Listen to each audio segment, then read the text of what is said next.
Memasuki Taman Pemakaman Khusus Atsiri Permai Citayam, suasana damai dan teduh sangat dirasakan. Begitu kita masuk ke dalam areal, terlihat hamparan berbagai tanaman sayuran yang dikelola para pensiunan Kementerian Pertanian. Di komplek pertanian ini kan lahan banyak Pak yang kosong, khususnya yang di pemakaman. Di pemakaman kita kan ada kurang lebih 1 hektar. Masih ada lahan tersedia kurang lebih 4.000 sampai 5.000 meter. Tapi saya inisiatif dengan teman-teman yang purna atau yang pensiun untuk mencari dana, gimana caranya bisa lahan ini kita manfaatkan. Ya, alhamdulillah saya bekerja sama dengan kantor desa Ragajaya. Itu saya mendapatkan dana dari dana ADD untuk ketahanan pangan. Inilah yang saya manfaatkan untuk memberdayakan teman-teman menanam cabai, sayur-sayuran maupun tanaman horti yang lain. Tujuannya adalah membuat teman-teman yang pensiunan tidak bosan tinggal di rumah, tapi dia bisa menghasilkan juga sekaligus bisa berkreatif atau berkreasi dan tidak vakum di rumah. Itu intinya, Pak. Ini lahan lagi diolah? Diolah untuk habis penanaman kemarin. Habis panen itu Pak, sawi sama sawi dua-duanya.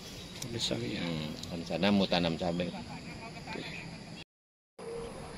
Di areal ini lahan sudah digarap dengan baik dan masing-masing diberikan tanggung jawab untuk pengelolaannya. Ini apa tuh sebulan? Ini sebulan cabai lagi dipupuk. Oh, lagi pupuk. Yang celana merah? Celana merah Pak Jainuddin Nakarwangi. Oh, Jainuddin. Pak, ini idenya bagaimana? Ini kan taman tempat pemakaman di komplek Atsiri Permai Citayam. Betul sekali. Jadi pada mulanya Pak RW membentuk suatu kelompok tani yang dinamakan kelompok tani Atsiri Permai. Setelah itu Pak RW menunjuk agar mengelola wasos-wasum yang masih belum digunakan untuk lahan, kalau di sini lahan pemakaman yang belum digunakan, supaya digunakan untuk tanaman. Namun demikian juga kita harus izin ke pengelola taman pemakaman ini. Awal terbentuknya itu karena kebetulan kita dapat dana dari ADD, dana desa, yaitu tahun 2022. Dari desa Ragajaya, Kecamatan Bojonggede, Kabupaten Bogor. Setelah itu bahwa kita diserahkan lahan ini untuk dikelola, dan kami merencanakan awalnya dengan tanaman cabai. Namun begitu teman-teman berkumpul, itu supaya tanaman bermacam-macam, sehingga ini tanaman ini terdiri dari cabai, ada kangkung, kacang panjang, sawi, jagung, dan pare. Pare kebetulan pare yang manis. 2.500 Pak per hektar. Apa bedanya dengan yang lain, tanaman-tanaman di pasaran sana? Nah, ini kan apa namanya untuk sayuran Pak. Ini langsung dari kebun. Nah, beda kan kalau dari penanam kita, mungkin masyarakat tahu nih Pak, sumber apa untuk penyiramannya. Kalau di pasar kan kita belum tentu Pak, belum tahu. Bisa aja pakai obat apa penyiram. Kalau kita kan enggak. Jadi masalah perbedaannya itu aja barangkali. Masyarakat lebih yakin sama kita gitu. Kalau harga? Harga kita bisa di bawah mereka Pak, di di warung-warung gitu. Gitu Kalau ya? di warung itu seikat gitu Pak 3.000 Pak. Warung. Di warung. Kalau kita ya kan kita di samping ini Pak untuk membantu ya warga sekitarnya. Jadi harga kita misalkan di bawah harga warung.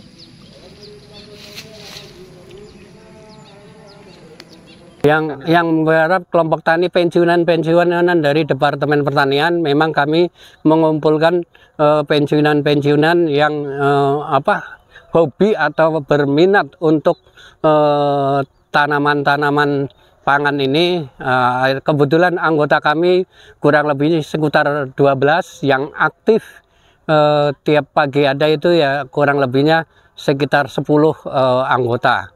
Pensiunan semua. Nah, itu Terus ini cara budidayanya ini kan tidak sembarangan ini tanaman ini. Bagaimana cara budidayanya?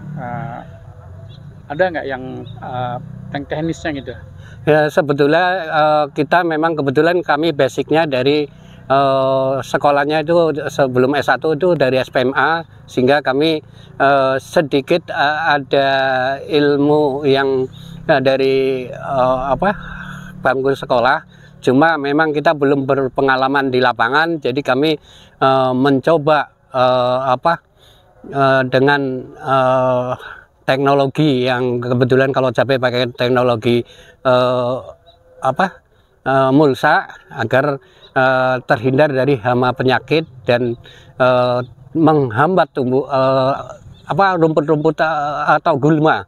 Nah, kebetulan beliau itu Pak Jainuddin juga kebetulan dari Balai Penelitian Tanah, sehingga beliau juga mengerti masalah pupuk-pupuk, sehingga kami juga sering konsultasi dengan Pak Jainuddin untuk pemupukan sehingga tidak salah cara pupuk. Ada nama-nama ini bisa dijelasin Pak, kenapa nih ada ditulis nama-namanya, ada tanaman kacang panjang, varietas. Ya, kebetulan karena kebetulan di sini dari beberapa anggota, jadi kebetulan ada sawi, ada cesin dan ada kacang panjang. Ini memang dikasih nama agar nanti itu jelas-jelas yang menggarap itu bisa mengelola dan memupuk seperti kayak petani-petani biasa, dan penjualan juga diserahkan ke orang-orang yang menggarap ini, namun nanti akan disetorkan ke bendahara kelompok, karena kami ada susunan organisasi, yaitu ada ketua, wakil ketua, sekretaris, dan bendahara, sehingga semuanya setelah dijual yaitu masuk ke kas bendahara. Dan hasil panen ini diapakan aja Pak Warso? Hasil panen ini kita jual ke warga komplek Asri Permai, dan uangnya yaitu dikumpul oleh penggarap-penggarap. Nanti setelah uang itu kumpul seluruhnya disetor ke bendahara, dan tentunya ada pembagian yang menggarap itu diberikan, nanti kita bicarakan lagi bagaimana pembagian dari hasil panen ini dan antara kelompok dan anggotanya. Jadi selain ada unsur sosialnya juga ada unsur bisnisnya Pak ya? Iya, betul. Biar ada keberlanjutan. Betul ya, biar ada keberlanjutan, sehingga memang kita harus kita harus benar-benar dimanfaatkan agar bisa berkelanjutan, karena setelah ini tentunya kita tidak akan dapat dana lagi yang dari desa. Kalau memang ada mungkin yang tertarik, kami juga butuh traktor untuk mengelola kelanjutan ini, apalagi kalau ada yang memang tertarik untuk memberikan bantuan hand traktor atau traktor. Dari Kementerian Pertanian sendiri bagaimana? Nggak ada bantuan? Dari Kementerian Pertanian sendiri belum, karena kemungkinan dari Kementerian Pertanian belum ngerti bahwa di sini ada kelompok tani pensiunan Departemen Pertanian. Apabila udah ngerti, insya Allah akan tertarik, karena anggota kami yang lagi panen pokce untuk dijual. Panen oleh kelompok tani apa itu? Kelompok tani Asri Permai, dan kebetulan Pak Jainuddin dan Pak Edi ini yang nanganin sawi dari awal sampai panen. Cuma memang ada kendala karena di sini curah hujannya sangat tinggi, sehingga sawi ini tidak maksimal, karena sawi memang membutuhkan air yang banyak, tapi tidak membutuhkan hujan yang banyak, tapi air untuk penyiraman, karena kalau hujannya terlalu tinggi banyak hama penyakit yang mengganggu tanaman tersebut. Selain sayuran dan hortikultura, kelompok tani Atsiri Permai juga menggarap di sektor perikanan.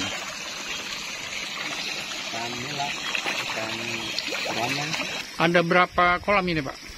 Ini kalau kolam ada 5 tapi yang satu kecil gitu, ini untuk persiapan ini Pak.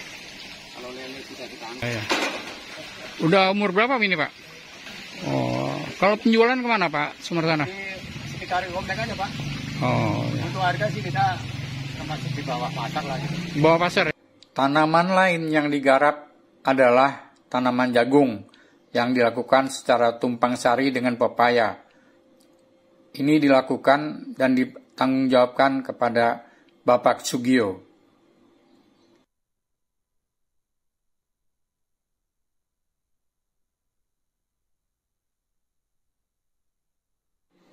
Tanaman jagung ini arealnya terpisah dari pemakaman karena ini memanfaatkan lahan kosong di sekitar sekolahan.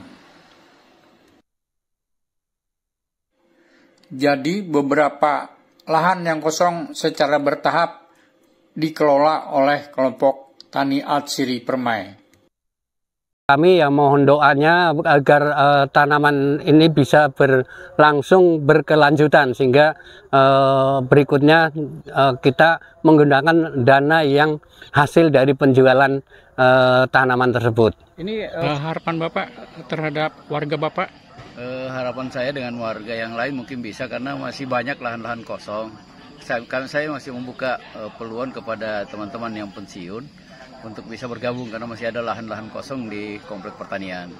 Dan harapan kami adakan penanaman ini bercocok tahap nanam sayur-sayuran adalah untuk membantu warga supaya mendapat sayuran itu tidak mahal dan sayuran sehat. Karena sayuran ini saya buat dengan tanpa pestisida. Jadi kita memanfaatkan pupuk organik yang ada di sekitar kita. Kelompok tani Atsiri Permai yang terdiri dari para pensiunan ini memang mempunyai semangat tinggi, kreativitas tiada akhir. Mungkin itulah kata-kata yang pas disampaikan kepada kelompok tani ini. Dalam upaya membangun ketahanan pangan keluarga dan masyarakat, upaya pemanfaatan lahan sangat penting dilakukan. Apa yang dikerjakan para Purna Bakti Kementan ini perlu dicontoh. Demikian dan terima kasih.